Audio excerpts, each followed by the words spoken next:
तो डियर हम लोग जो है बायोमोलिक्यूल्स पढ़ रहे थे। तो बायोमोलिक्यूल्स जो कि मॉड्यूल नंबर 4 था, इस मॉड्यूल का अब जो है हम लोग यहाँ पे देखने वाले हैं कुछ ऑब्जेक्टिव क्वेश्चन, क्योंकि आपके एग्जाम में ऑब्जेक्टिव क्वेश्चंस भी आते हैं। कई बार जो है वन लाइनर क्वेश्चंस आता है, कई बार जो है उससे ज़्यादा भी आता है। तो चलिए हम लोग देखते हैं और बनाते हैं क्वेश्चंस को। तो यहाँ पे क्वेश्चंस क्या है, पहला क्वेश्चन है some of enzymes which are associated in converts fats into carbohydrates. वैसा जो है आपको बताना है एंजाइम्स जो क्या करता है कि फैट्स को कार्बोहाइड्रेट्स में क्या कर देता है, कन्वर्ट कर देता है। फैट्स को किस में चेंज कर देता है, कार्बोहाइड्रेट्स में जो है कन्वर्ट कर देता है। तो उस एंजाइम का जो है आपको नाम बताना है। तो उस एंजाइम का नाम है आपको ग्लाइयोजाइसम, है ना, ग्लाइयोजाइसम। ऑप्शन नंबर डी जो है यहाँ पे सही उत्तर आपका हो जाएगा। अगला क्वेश्चन है लार्जेस्ट फिजिकल केमिकल मॉलिक्यूल्स, है ना, largest physical and chemical molecules कौन सा होगा, कार्बोहाइड्रेट्स, लिपिड्स, प्रोटीन या न्यूक्लिक एसिड। तो वो हो जाएगा आपका प्रोटीन जो है लार्जेस्ट फिजिकल और केमिकल मॉलिक्यूल्स है। तो प्रोटीन जो है यहाँ पे हमारा सही उत्तर हो जाएगा। No cell could leave without, कोई भी सेल जिंदा नहीं रह सकता है या जीवित नहीं रह सकता है without protein, phytochrome, protein, enzymes, chloroplast. तो प्रोटीन, बिना प्रोटीन के कोई भी एंजाइम, कोई भी जो सेल है वो जिंदा नहीं रह सकता है। विच of following is the characteristics of plant, plant का कैरेक्टरिस्टिक्स कौन सा है। तो प्लांट का कैरेक्टरिस्टिक्स कौन सा है, चार ऑप्शन है, glucose and cellulose, cellulose and starch, pyruvic acid and glucose, starch and pyruvic acid. तो यहाँ पे सही उत्तर हो जाएगा cellulose and starch. Starch and cellulose are compound made up of many units, simple sugar, fatty acid, glycerol या amino acid. किससे मिलकर जो है स्टार्च और जो सेलुलोज है वो बनता है। तो सिंपल शुगर का कॉम्बिनेशन से, जो कि ऑप्शन नंबर ए में दिया गया है। Oval shaped and eccentric starch particles are found in wheat, maize या पोटैटो। तो पोटैटो में पाया जाता है। What are the most diversed molecules in the cell, cell में मोस्ट डाइवर्स्ड मॉलिक्यूल्स कौन सा है, lipid, protein, carbohydrates. Lipid, protein या कार्बोहाइड्रेट्स। तो यहाँ पे हो जाएगा protein. The form in which sugar is present in sugar cane, sugar cane यानी केतारी में, ईख में जो हमारा शुगर होता है वो किस फॉर्म में पाया जाता है, माल्टोज, सुक्रोज, फ्रुक्टोज या ग्लूकोज। तो पाया जाता है ग्लूकोज के फॉर्म में। किस फॉर्म में, ग्लूकोज के फॉर्म में पाया जाता है। Peptide bond is formed between two amino acid through, जो पेप्टाइड बॉन्ड है दो अमीनो एसिड को बांधने का काम करता है ना, through addition of water, loss of water, decarboxylation या डी अमीनेशन, किसकी मदद से। तो deamination, option number D हो जाएगा। Most abundant organic compound in earth, earth पे मोस्ट अबंडेंट ऑर्गेनिक कंपाउंड्स कौन सा है, मोस्ट अबंडेंट, सेलुलोज, प्रोटीन या लिपिड्स। तो इसका सही उत्तर हो जाएगा लिपिड्स। अब बेसिक अमीनो एसिड इज, जो बेसिक अमीनो एसिड है वो कौन सा है, लियोसिन, मिथियोनिन, एस्पार्टिक एसिड या लाइसिन। तो इसका सही उत्तर हो जाएगा मिथियोनिन जो है बेसिक अमीनो एसिड है। Most common monosaccharides found in nucleus are triose, tetrose या पेंटोज। तो इसका सही उत्तर हो जाएगा टेट्रोज। टेट्रोज में क्या होता है, 4 कार्बन एटम्स जो है आपको देखने को मिलता है। Hydrolysis of nucleic acid aids, hydrolysis जो होता है न्यूक्लिक एसिड का वो होता है शुगर के कारण, फॉस्फोरिक एसिड या नाइट्रोजनस बेस के कारण से।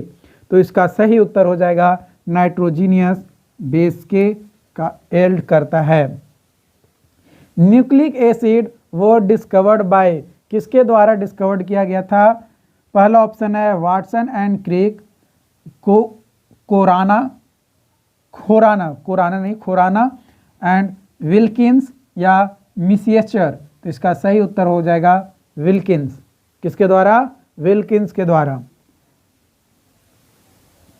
A nucleoside differs from a nucleotide is not having phosphate, sugar, phosphate and sugar।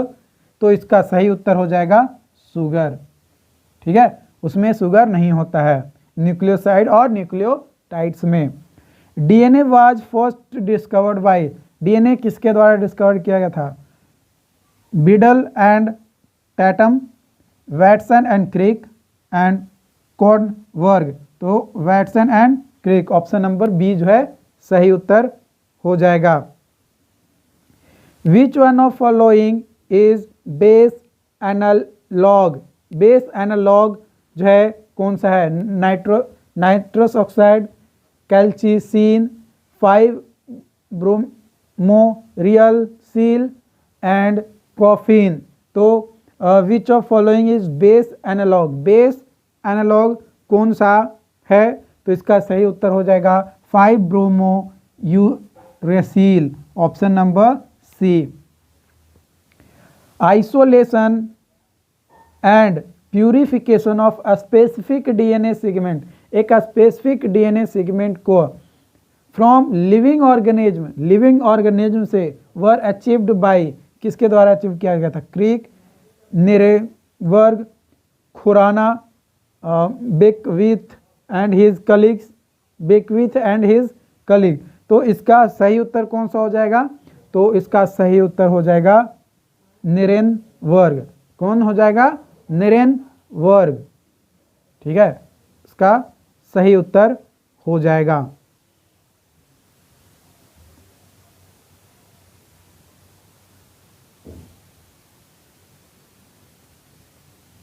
ठीक है, कहीं पे कुछ गलती की है क्या? आइसोलेशन, हाँ ठीक है, नेरेनवर्ग। ठीक है, ऑप्शन नंबर ये 20 जो है सही है। ओके, कहीं पे गलती नहीं है। तो इन क्वेश्चंस को पहले नोट डाउन कीजिए, उसके बाद अभी और भी क्वेश्चंस है उसको हम लोग यहाँ पे देखेंगे। ठीक है, अगला क्वेश्चन है आपका कि cyclic adenosine monophosphate was discovered by, किसके द्वारा डिस्कवर्ड किया गया था? पहला ऑप्शन है वेखर इट अल, दूसरा है E W Sutherland, Wierman and Weisman. तो इसका सही आंसर है E W Sutherland is the right answer.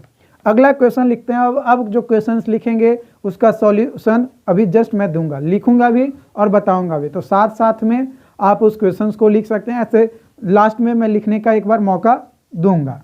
ठीक है, मैं साइड हट जाऊंगा, आपको लिखना है। Clover leaf model of tRNA has option A acceptor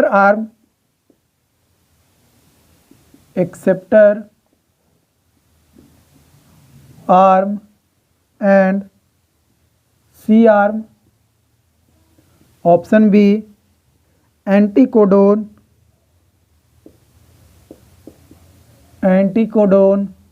option C D arm and option D all। तो इसका सही उत्तर क्या हो जाएगा? ऑल। तीनों सही है। Acceptor arm and C arm, anticodon and D arm, ये तीनों ही जो है हमारा क्लीवर लीफ मॉडल के द्वारा डीआरएनए का पार्ट है या डीआरएनए में वो होता है, ये आप कह सकते हो।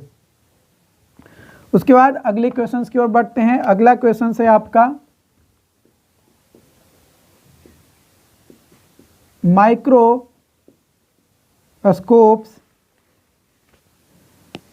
माइक्रोकोकस नहीं, माइक्रोस्कोप नहीं, माइक्रोकोकस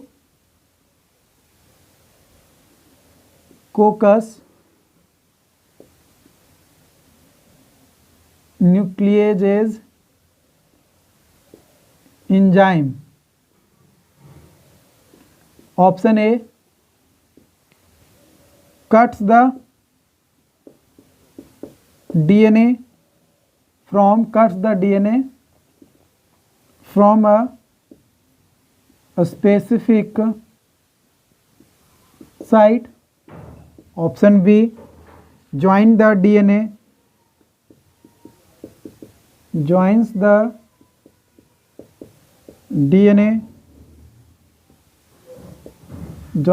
DNA segment. तीसरा cuts the DNA at the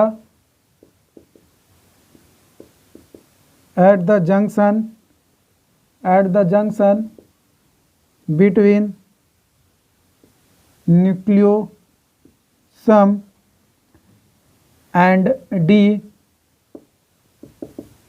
binds the DNA with histone. इसका सही उत्तर हो जाएगा cut the DNA at the junction between nucleosome. अगला क्वेश्चन है the mean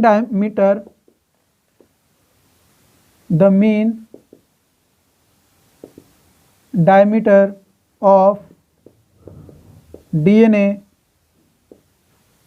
double helix is. Option A 20 angstrom, B 3.4 angstrom, option C 4.5 angstrom and D 10 angstrom. तो इसका सही उत्तर क्या हो जाएगा? 20 angstrom is the right answer. अगला क्वेश्चन है if an isolated strain, if a isolated strain of DNA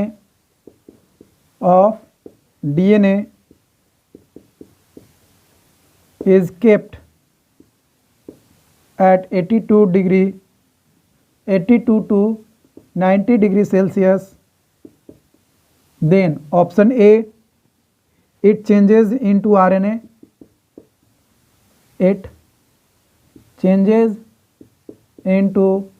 RNA, option B it divides into 1 million pieces, option C no effect, option D it uncoils into helix. तो इसका right answer है it uncoils into helix. अगला question है the length of a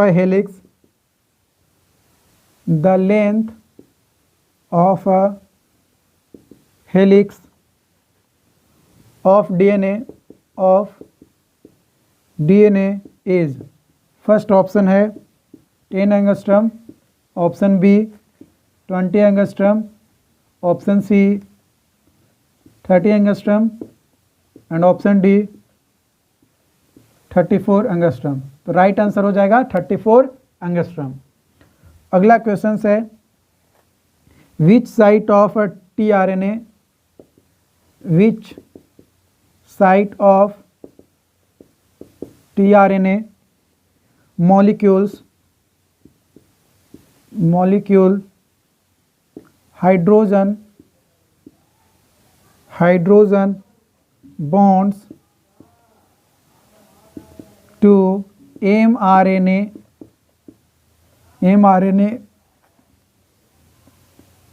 molecules। इसका सही उत्तर हो जाएगा, ऑप्शंस है पहला कोडोन, सेकेंड ऑप्शन है anticodon, option C 5' end of the tRNA molecule, and D 3' end of tRNA molecule.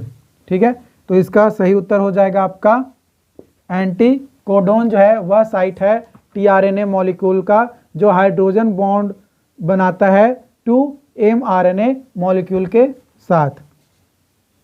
अगला क्वेश्चन है how many types of ribo nucleic acids are known. Option A 1 type, option B 2 type, option C 3 types and option D 4 types. इसका सही उत्तर हो जाएगा 3 type का। ठीक है, अगला क्वेश्चन है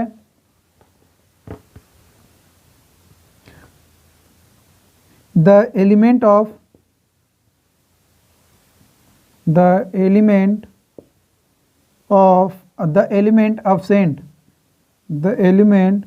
absent in RNA is, कौन सा एलिमेंट absent होता है आरएनए में? ऑप्शन ए है नाइट्रोजन, ऑप्शन बी है सल्फर, ऑप्शन सी है ऑक्सीजन एंड ऑप्शन डी है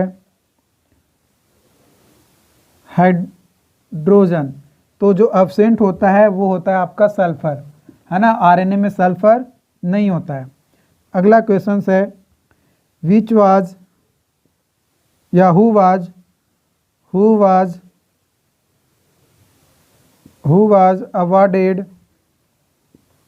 awarded Nobel Prize for synthesis of RNA synthesis के लिए किसको प्राइज मिला था इन 1959 में, है ना। पहला ऑप्शन है S Ochoa, B options A Kornberg, option C H Khorana, option D Nirenberg. तो इसका सही उत्तर हो जाएगा एस ओर्चुआ। ठीक है, अगला क्वेश्चन है ब्रेक थ्रू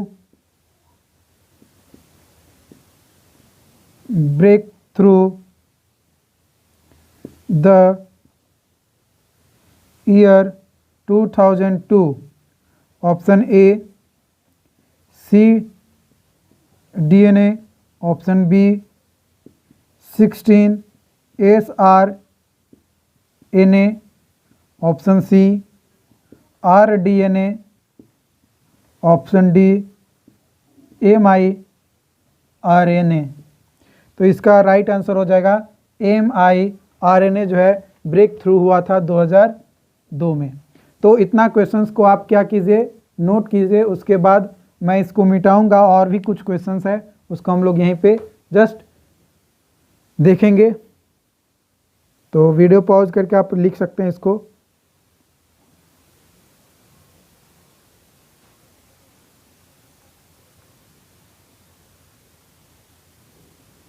ठीक है, चलिए मिटाते हैं इसको।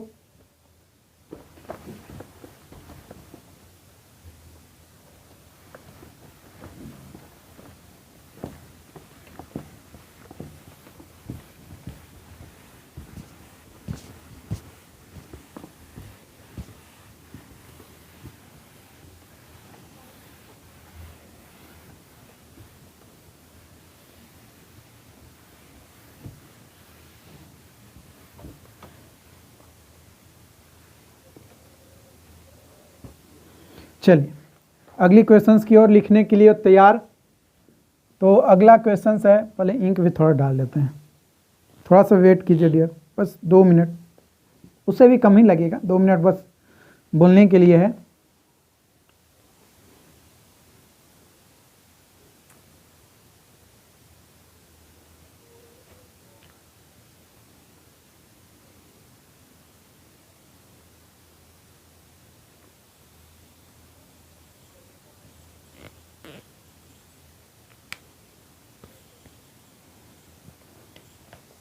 चलिए तो क्वेश्चन लिखते हैं, D monophosphate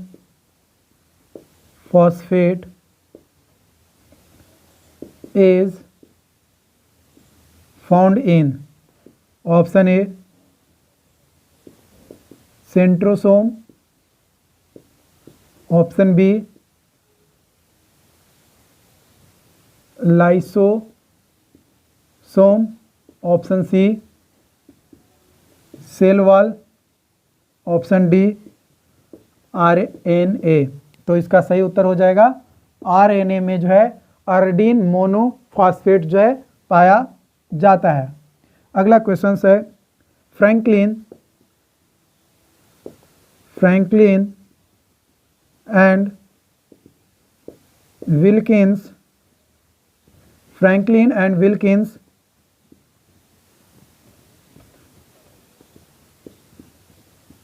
showed that DNA, option A contains 4 bases, option B is a helix, option C has equal amount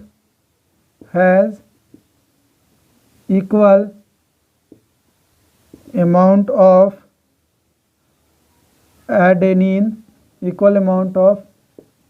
adenine and thymine, and option D is made up of nucleotide. ठीक है, तो इसका सही उत्तर हो जाएगा हेलिक्स होता है। ठीक है, DNA। उसके बाद अगला क्वेश्चन है, Feulgen reactions is a special test for, किसके लिए होता है? Option A RNA, option B DNA, option C protein, option D carbohydrates.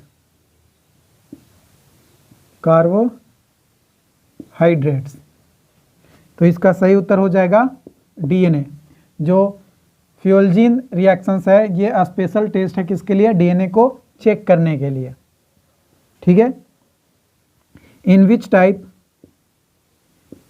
Which type of DNA replications of the two newly formed molecules, one is purely a new one and other one is old. Option A conservative,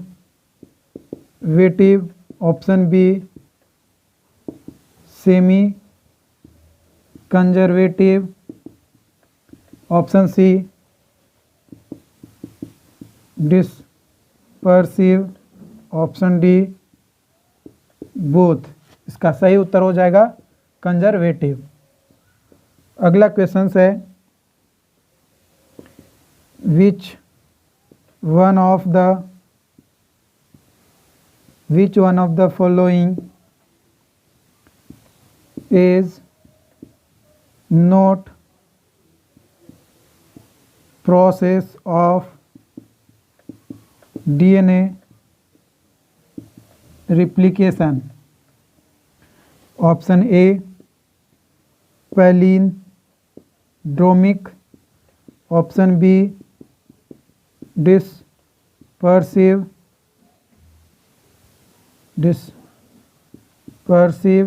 option C conservative, option D semi conservative. तो इसका सही उत्तर हो जाएगा आपका palindromic. ये जो है ऑब्जेक्टिव क्वेश्चंस था आपका किस पे, तो ये सारे ऑब्जेक्टिव क्वेश्चंस थे एंजाइम से रिलेटेड। ठीक है, एंजाइम में ही हम लोग डीएनए वगैरह के बारे में थोड़े बहुत डिस्कस किए थे, तो मतलब मिश्रण है, कुछ चीज़ें आगे पीछे है बट लगभग ठीक है। तो ये क्वेश्चंस आपके एग्ज़ाम में हो सकता है, आ सकता है। कुछ क्वेश्चंस इसमें से वैसे भी हैं जो ऑलरेडी एग्ज़ाम में आ चुके हैं, तो इन सभी को नोट कर लो और क्वेश्चंस रिवाइज कर लो। बस याद करने की ज़रूरत नहीं है, क्योंकि डियर ये पूरा का पूरा जो बायोलॉजी फॉर इंजीनियर्स है ना, ये पूरा का पूरा थ्योरी ही है, आपको न्यूमेरिकल नहीं मिलेगा, क्योंकि बायोलॉजी में न्यूमेरिकल नहीं रहता है। ठीक है, थोड़ा बहुत रहेगा, दो चार पाँच के जोड़ेंगे तो ये होगा, ये बनेगा वैसे, लेकिन नॉर्मल वो रहता है एक आध दो, लेकिन वो भी आपको इस लेवल पे नहीं पढ़ना है, इंजीनियरिंग फील्ड में नहीं पढ़ना है। हाँ, अगर मेडिकल फील्ड में जाओगे तो थोड़ा बहुत माइनर कैलकुलेशंस आपको देखने को मिलेगा कि 2 प्लस कितना होगा, 4 होगा, 4 प्लस तो 8 होगा, इस तरीके से आपका नॉर्मल आ रहता है। ओके, तो आई होप कि ये क्वेश्चंस आप रिवाइज करोगे, और कोई भी डाउट्स होता है तो आप चैट बॉक्स में मुझे लिख देना, ठीक है, ताकि आपकी हेल्प किया जा सके। और आपका डाउट रहेगा तो एक अलग प्लेलिस्ट बना दिया जाएगा, क्योंकि आप लोग हमारे पेड स्टूडेंट हैं, आप हमें पैसा दे रहे हैं, तो ऑब्वियसली मेरी जिम्मेदारी होती है कि आपको बेहतर कंटेंट प्रोवाइड किया जाए ना, आपको क्या किया जाए, बेहतर कंटेंट प्रोवाइड किया जाए, ताकि आप उसमें बेहतर कर सकें, राइट। और अपने और दोस्तों को बोलिए कि यहाँ पे जुड़ रहे हैं, क्योंकि आपके लिए मेहनत कर रहे हैं, तो आपको अगर अच्छा लगेगा तो ही आप न दूसरे को रिकमेंड कीजिएगा। अगर आपको ही नहीं अच्छा लगेगा तो आप दूसरे को थोड़े ना रिकमेंड कीजिएगा, है ना। आपको अच्छा लगेगा तो आप दूसरे को रिकमेंड कीजिएगा, बाकी आपके ऊपर डिपेंड करता है, तो ये आपके ऊपर रखते हैं। बाकी इस क्वेश्चंस को ज़रूर नोट कर लीजिए। और देखो डियर, आपको मैं बहुत चीज़ प्रोवाइड किया हूँ अपने इस कोर्स में, ठीक है ना। आपको नोट्स, प्रॉपर नोट्स दिया गया है, बट प्रॉपर नोट्स जो दिया गया ना, उसको जब तक आप अपने लेवल से नहीं पढ़ेंगे, कई सारे पॉइंट्स वैसे भी हैं जो हो सकता है कि नोट्स में मैंने शामिल नहीं किया है और उसको मैंने यहाँ पे बता दिया हो। कुछ पॉइंट ऐसे भी हो सकते हैं जो मैंने क्या किया होगा कि यहाँ वीडियो में नहीं बताया बट नोट्स में शामिल कर दिया है। तो दोनों आपके लिए इम्पॉर्टेंट है, दोनों पढ़ना ज़रूरी है। पहले वीडियो लेक्चर देखिए, उसके बाद उसका नोट्स देखिए, तब जाकर आपको जो है बेहतर मज़ा आएगा, समझ में आएगा। ऐसा नहीं है कि बस आए हवा में उड़ते उड़ते चले गए, तो ऐसे में फिर दिक्कत होगा। ठीक है, तो ज़रूर अपने और दोस्त को रिकमेंड कीजिए, क्योंकि देखो डियर, हम में जो पता था वो मैंने आप लोगों के सामने डिलीवर कर दिया। अब ये आपकी जिम्मेदारी है कि आप हमारे साथ कितना स्टैंड बाई रहते हैं। और दूसरा रीजंस मेरा भी है कि अगर मैं अच्छा कंटेंट दूंगा, आप लोगों को प्रॉपर तरीके से पढ़ाऊंगा, तो डेफिनेटली आप रिकमेंड करोगे अपने दोस्तों को।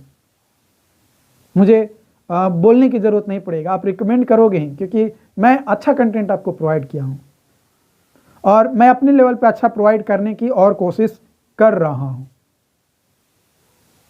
है ना। मुझे जितना आता है, जितना मैंने पढ़ा था,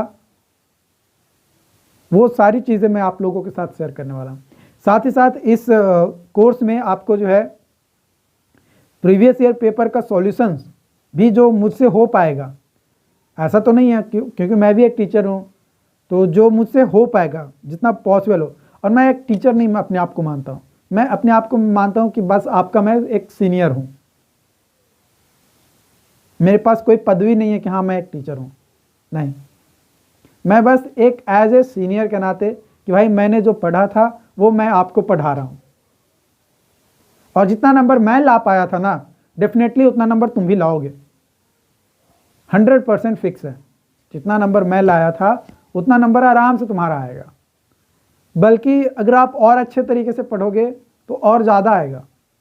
क्योंकि हमारे टाइम में जब अब तो टाइम मिल जाता है पढ़ने के लिए, पहले टाइम नहीं मिलता था।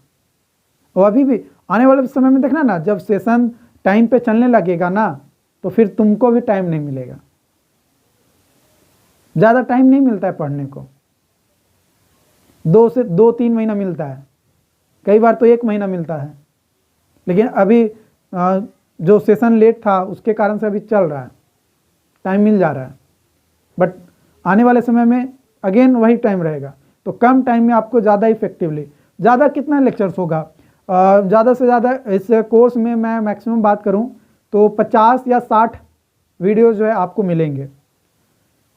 ओके, और बाकी पर ईयर क्वेश्चंस जैसा होगा उसके अनुसार नंबर ऑफ वीडियोज़ बढ़ते जाएगा, राइट।